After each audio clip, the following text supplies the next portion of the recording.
Este vídeo é mais um de uma série que visa unicamente resgatar a verdade bíblica da ressurreição. Severino Celestino anda falando em suas entrevistas que a Bíblia fala mais de reencarnação do que a própria doutrina espírita. Nós, do Grupo Investigativo Bíblico, estudamos a Bíblia há mais de 30 anos e nunca encontramos sequer uma única passagem que fale de reencarnação. Portanto, isso é uma grande mentira. A Bíblia jamais mencionou ou ensinou algo com respeito à reencarnação. Não vos maravilheis disto, porque vem a hora em que todos os que estão nos sepulcros ouvirão a sua voz. E os que fizeram o bem sairão para a ressurreição da vida, e os que fizeram o mal para a ressurreição do juízo. João 5, 28 e 29, Bíblia Restaurada Israelita. A Bíblia, eu posso até lhe dizer que a Bíblia talvez fale de reencarnação mais do que a própria doutrina espírita. Porque dificilmente você encontra um livro da Bíblia que não fale de reencarnação.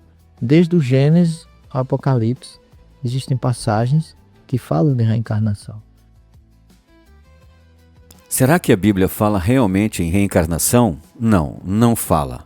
A reencarnação surgiu na Índia, mais precisamente no hinduísmo. É uma filosofia contrária aos ensinamentos do Eterno. Surgiu por volta de 800 a 500 a.C. A reencarnação faz parte do judaísmo. Eu me surpreendi quando meu professor de hebraico, que eu estudava na época com ele, que eu falei de reencarnação, ele disse assim, e daí eu também sou reencarnacionista. Eu digo, e vocês acreditam na reencarnação? Ele disse, acreditamos, nós temos certeza, quem precisa acreditar é você. Embora alguns segmentos judaicos adotem a doutrina da reencarnação, esta doutrina não é um ensinamento judeu. Olha a pergunta do Severino.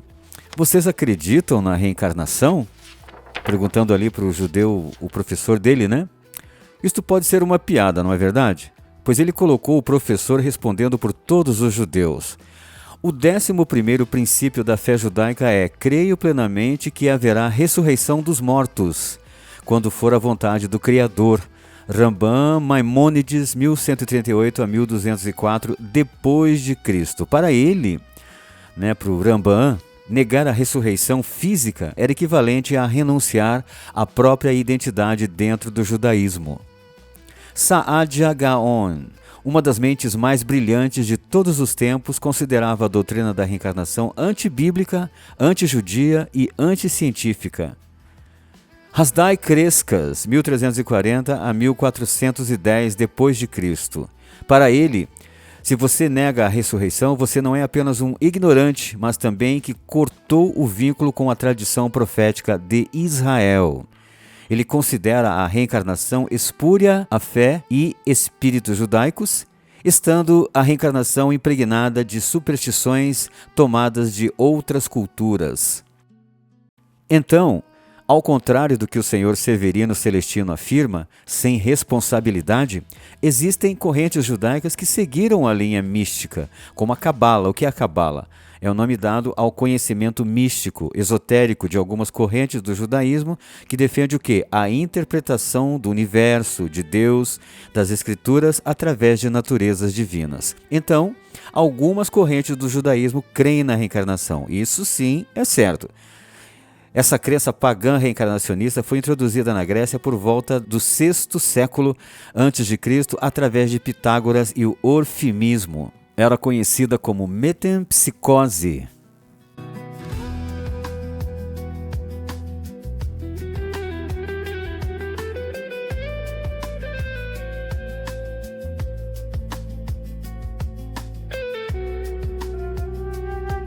Os judeus ortodoxos se opõem à cremação, pois acreditam que ela nega a possibilidade da ressurreição do corpo.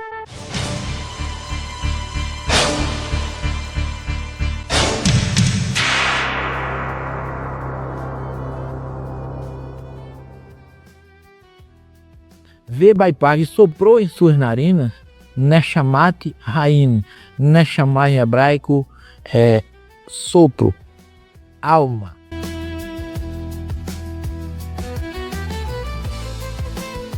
Tem duas palavras na Bíblia que os imortalistas em geral, incluindo católicos e protestantes, fazem uma confusão muito grande e, fazendo esta confusão, acabam ensinando errado às pessoas.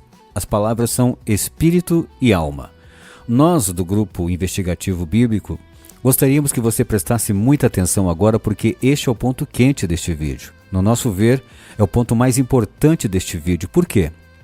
Ora, você vai saber o que são espírito e alma da maneira verdadeira, como dizem as Escrituras, e não como ensinam estes falsos profetas imortalistas. O primeiro erro é associar a palavra espírito à alma. Sim, é dizer que espírito é o mesmo que alma, que ambos são da mesma essência. Na verdade, é o contrário. Espírito e alma são coisas completamente opostas. Espírito, caro amigo, é o oposto de alma. Vamos ver primeiramente a palavra espírito. Olha só, espírito, fôlego, ar em movimento, brisa, tempestade, vento, sopro, hálito, a força vital. A palavra espírito no Tanar é sempre traduzida de ruach, exceto em Jó 26:4 e Provérbios 20:27, onde o original é neshama. Ruach é a maior parte das vezes traduzido por espírito, outras vezes a tradução da respiração, como em Salmos 104:29. Outras vezes é fôlego, como em Eclesiastes 3:19. Sopro, como em Êxodo 15:8. Às vezes a tradução é ira, ar, tempestade. Está no condensado The Bible Readings for the Home Circle.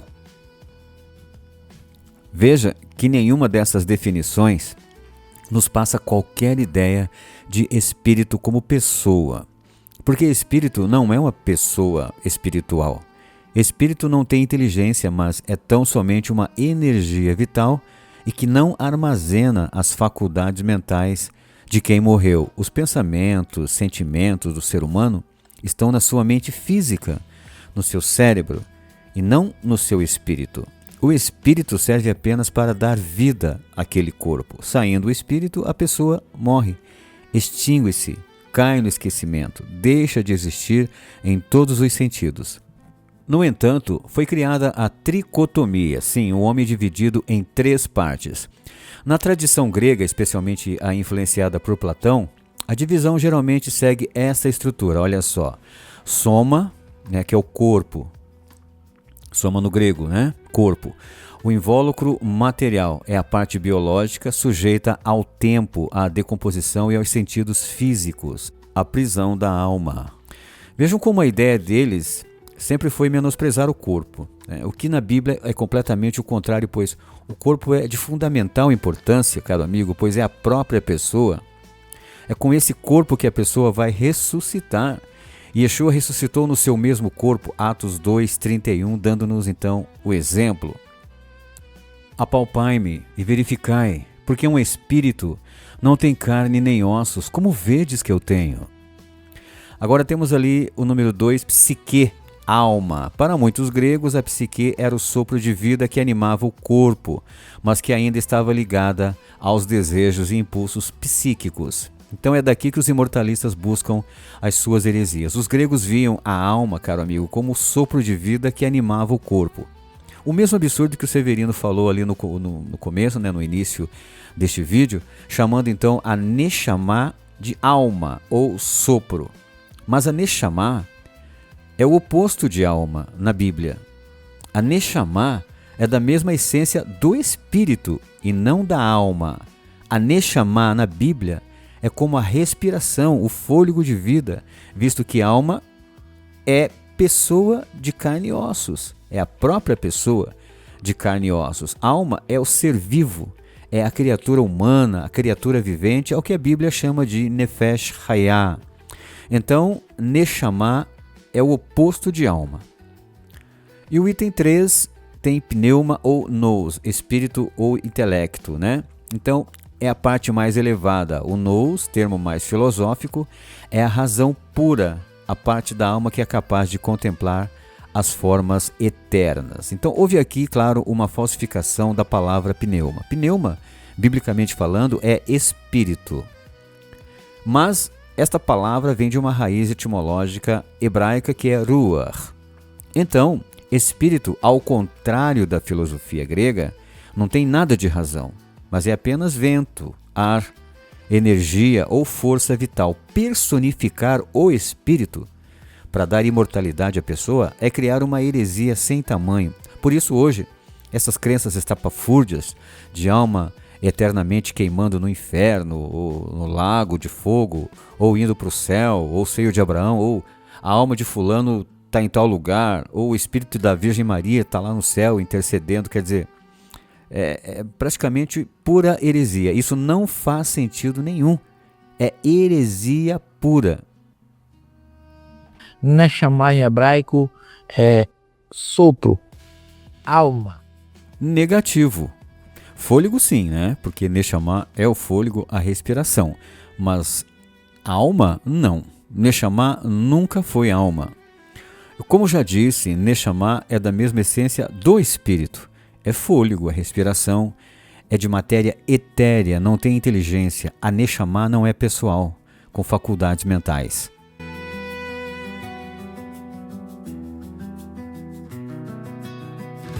E Nafesh ou Nefesh é alma, o espírito. Mentira. E das grossas. Vamos ver biblicamente o que é realmente alma. Qual o seu significado etimologicamente falando? Alma é o mesmo que espírito? Não. Jamais o foi. Aliás, é o oposto. Os imortalistas tentam embaralhar a mente das pessoas dizendo que alma é o mesmo que espírito, mas isso não passa de uma mentira. Espírito, como dito, resumidamente falando, é apenas um vento, um sopro, energia vital. No Tanar, a palavra alma é traduzida da palavra hebraica nefesh, mas este termo no hebraico nem sempre é traduzido por alma. Muitas vezes aparece traduzido por vida, como por exemplo em Gênesis 9:4, primeiro livro dos Reis 19:14, Salmos 38:12 e muitas outras passagens. Outras vezes por pessoa, como em Números 31:19, Deuteronômio 27:25, Josué 20, versículos 3 e versículo 9. Outras como coração, Êxodo 23:9, Provérbios 23:7. Criatura ou criatura vivente, Gênesis 9:10, Levítico 11:46. Como corpo, Números 6:6 e Números 9:6.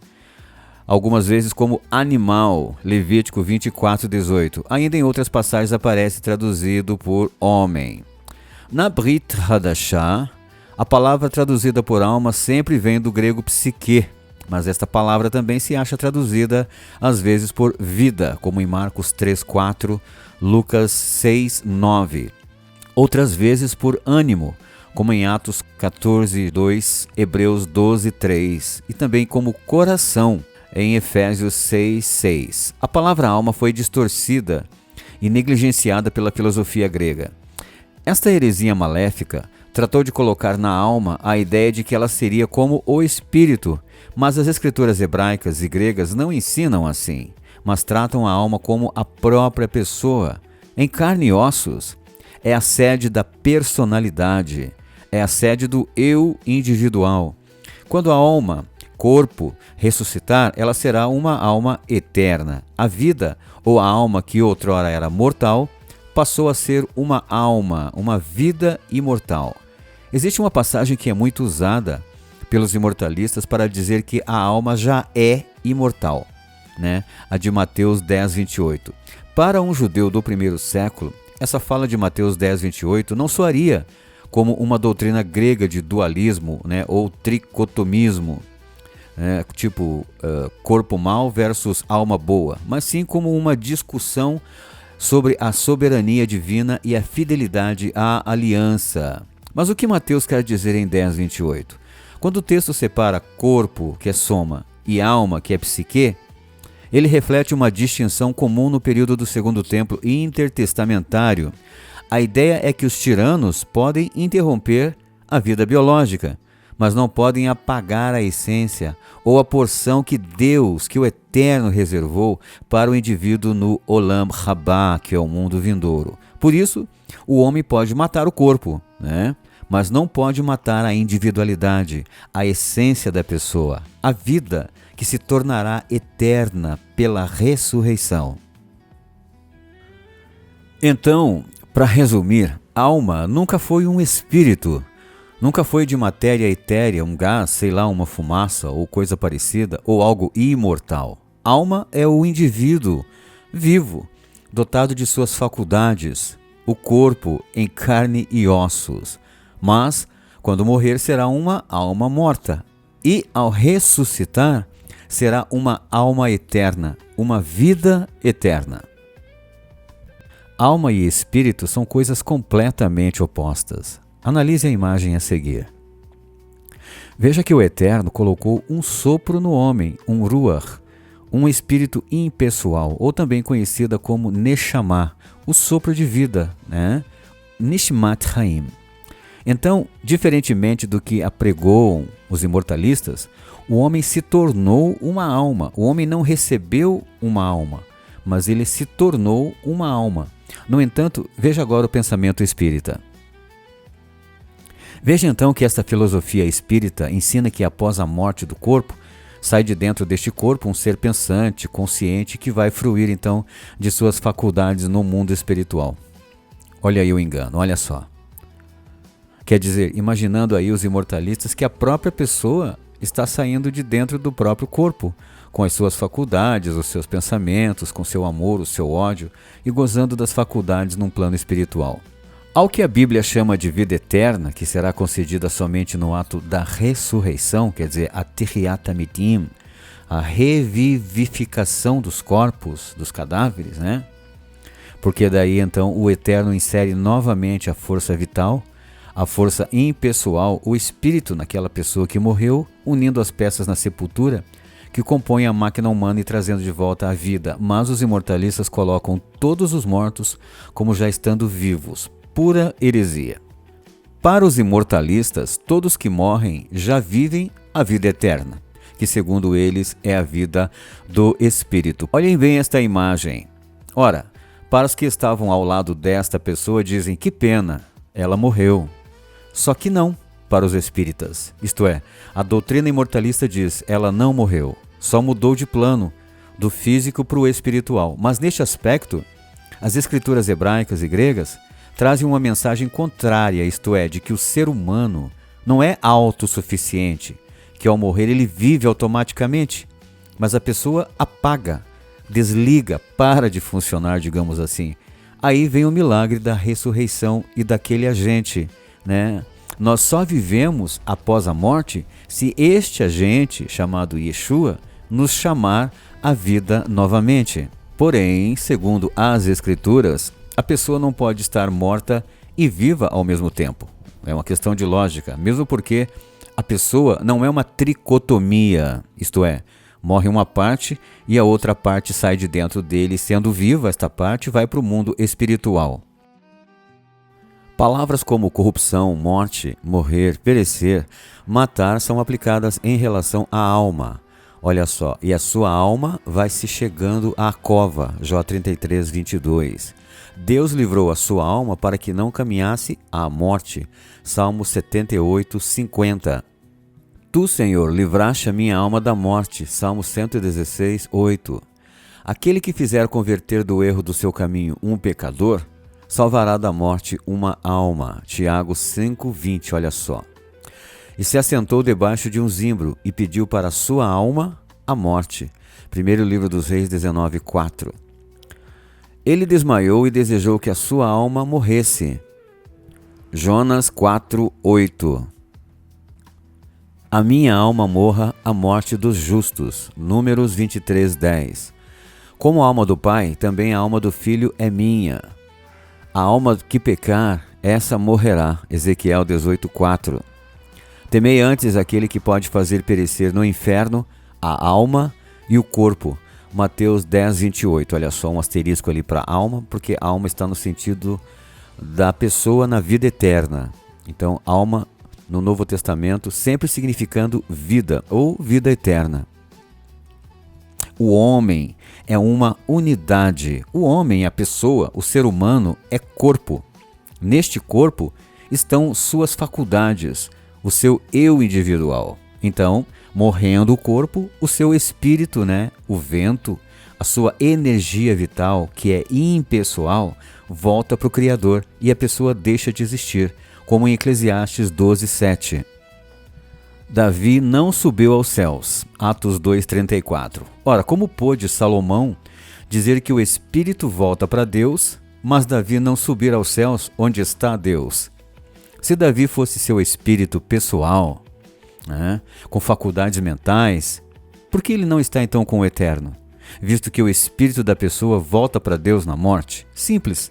Ora, Davi não é o seu espírito, e pelo fato dele não subir aos céus, e mesmo assim seu espírito ir para Deus, isso nos prova ainda mais que o homem morre, e que seu espírito é impessoal, pois o Ruach, o vento, o fôlego impessoal de Davi, foi recolhido pelo Eterno.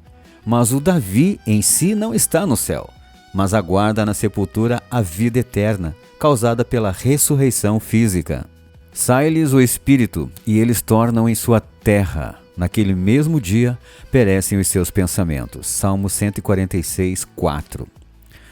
Por isso, então, a Bíblia diz que o homem dorme, aguardando a ressurreição. Assim, a ressurreição faz sentido, pois ressuscitar é reviver o que está morto. Algumas vezes eu até cometo redundância, chamando a ressurreição de física. Ora, só existe ressurreição física, porque eu já ouvi alguns dizerem ressurreição espiritual, coisa que não existe. Como pode um espírito ressuscitar se ele nunca morre? A Bíblia, eu posso até lhe dizer que a Bíblia talvez fale de reencarnação mais do que a própria doutrina espírita, porque dificilmente você encontra um livro da Bíblia que não fale de reencarnação. Desde o Gênesis ao Apocalipse, existem passagens que falam de reencarnação. Olha só, mentindo descaradamente e nem vermelho fica. Vejam Isaías 26:19. Mas os teus mortos viverão, seus corpos ressuscitarão. Vocês que voltaram ao pó, acordem e cantem de alegria, e a terra lançará de si os mortos. Isaías 26:19. Os teus cadáveres viverão, os teus corpos ressuscitarão. Que palavra maravilhosa, que vai contra os falsos profetas imortalistas. Então, com toda a convicção, nós, do Grupo Investigativo Bíblico, afirmamos que o Espiritismo é uma doutrina firmada em cima de mentiras, de enganações e falsas interpretações das Escrituras. Essa falsa interpretação da palavra Espírito, como sendo algo pessoal, consciente, que retém as faculdades mentais da pessoa na morte, e que também veio do daimon. Nós queremos, num próximo vídeo, falar sobre isso. Esse daimon veio da filosofia grega, e que para estes é algo consciente, pessoal, é um gênio. E até dizem que o daimon é Deus. Olha só, Leon Denis, o sucessor de Allan Kardec, chega a chamar Deus de o demônio onipotente. Está no livro Cristianismo e Espiritismo, nota número 6. Platão dá mesmo a Deus o nome de demônio onipotente. O cristianismo adotou em parte esses termos, mas modificou-lhes o sentido. Aos bons demônios deu ele o nome de anjos, e aos maus se tornaram os demônios, sem adjetivação. Se nós analisarmos com cautela tudo isso, vamos notar que o espírito pessoal é o pilar que sustenta todas essas doutrinas imortalistas. Tira-se a mentira do espírito pessoal e consciente, cai por terra todas as demais mentiras. Nós selecionamos as 6 maiores mentiras propagadas pelo espiritismo ou pelos imortalistas em geral. Essas você precisa então tomar cuidado, porque carrega consigo grande parte da humanidade. 1. Primeiramente, vemos aqui então uma devota, orando pela intercessão de uma santa que teria morrido, mas a imortalidade a colocou no céu para interceder pelos vivos. Então, isso é em relação a todos os santos católicos e deuses. Da mesma maneira fazem os hindus, os indianos, os africanos e outros, todos cultuando pessoas que já morreram, mas acreditando que estão vivas em espírito. 2.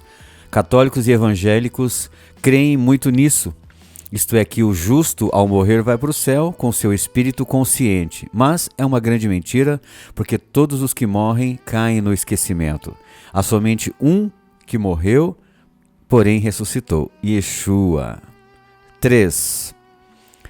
Numa sessão espírita, o médium acha que o espírito benevolente o está auxiliando, mas é uma farsa, pois usam o daimon como base, ensinando que este daimon é uma inteligência fora do corpo. A Bíblia não usa daimon, mas sim ruach, que é vento, ar, energia vital, e nada de pessoal e inteligência tem. 4. Outra crença católica e evangélica, isto é, de que o morto ou seu espírito pessoal estaria nas chamas infernais após a morte do corpo, e isso antes da ressurreição. Pura heresia. 5. Temos aqui então a mais famosa farsa da Trindade. Muitos creem que na divindade tem 3 pessoas, mas que são uma. Isso é irracional. Aqui o Ruach não muda de forma, caro amigo, mas continua sendo vento, ar, tempestade. Única diferença é que este Ruach é HaKodesh, isto é o Espírito, é o Espírito Santo, a força do Eterno. Esta força poderosa e impessoal, o Eterno usa então para realizar os seus propósitos, fazer algo além do normal, ao que chamamos de milagre. E por último aqui, sexto item. Neste último ponto, quero enfatizar que Hassatan usa suas armadilhas para enganar os menos avisados. Como nós sabemos que o espírito do homem é somente um sopro, sem pessoalidade ou inteligência, então existe uma inteligência maior por trás destas aparições. Sim, um ser inteligente que não é espírito de morto, né, mas que atua então nas regiões espirituais. Um ser que nunca morreu, tá bom? Uma pessoa espiritual e que foi banido do céu. Sobre isso falaremos detalhadamente num outro vídeo.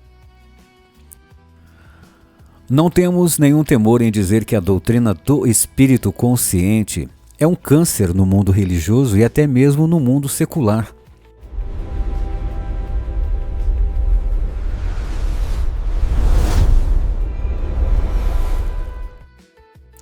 O daimon de Sócrates, na verdade, ele é o tapa-buraco de Hassatan para os hereges do verdadeiro espírito propriamente dito. Por quê? Como já dito, o espírito consciente, ele é o pilar que sustenta não só o espiritismo ou a imortalidade da alma, mas todo um mundo secular que estão embriagados por esse rombo que os filósofos gregos fizeram na mente das pessoas. Então, toda essa questão de supostos espíritos dos mortos que descem no corpo dos médiuns, que quando não é charlatanismo, é satanismo mesmo. Esses filmes aí, por exemplo, de Hollywood, né? Onde aparece lá o espírito saindo do corpo, o espírito conversando com alguém. Inclusive os próprios desenhos de Walt Disney e Hanna-Barbera, que deveriam ser inocentes, têm lá as suas pitadas, né, da enganosa e herética imortalidade da alma, fazendo com que a criança, a partir já de cedo, comece então a aceitar essas heresias de que o espírito é um ser consciente e pensante que sai na morte da pessoa, adentrando um plano espiritual.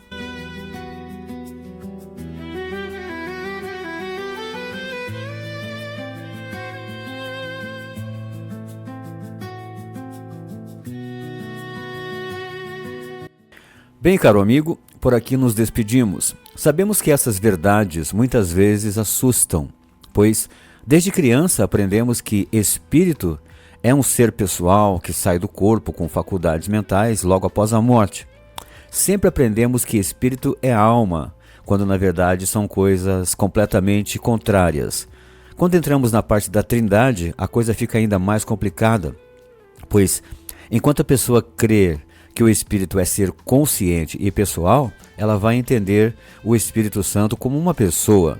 Mas se seguirmos a lógica, as comparações e a etimologia da palavra, veremos que o Espírito Santo também é vento, força impessoal, e que no caso de Sansão, por exemplo, o Eterno não colocou uma pessoa espiritual, né, a terceira da Trindade, dentro de Sansão, mas sim usou o seu poder, a sua força impessoal, para fazer então Sansão ficar forte. Mas sobre isso falaremos num outro vídeo. Se gostou, não esqueça de dar o like e compartilhar para que outros tenham também o privilégio que você teve de conhecer essa mensagem preciosa. Shalom Aleichem.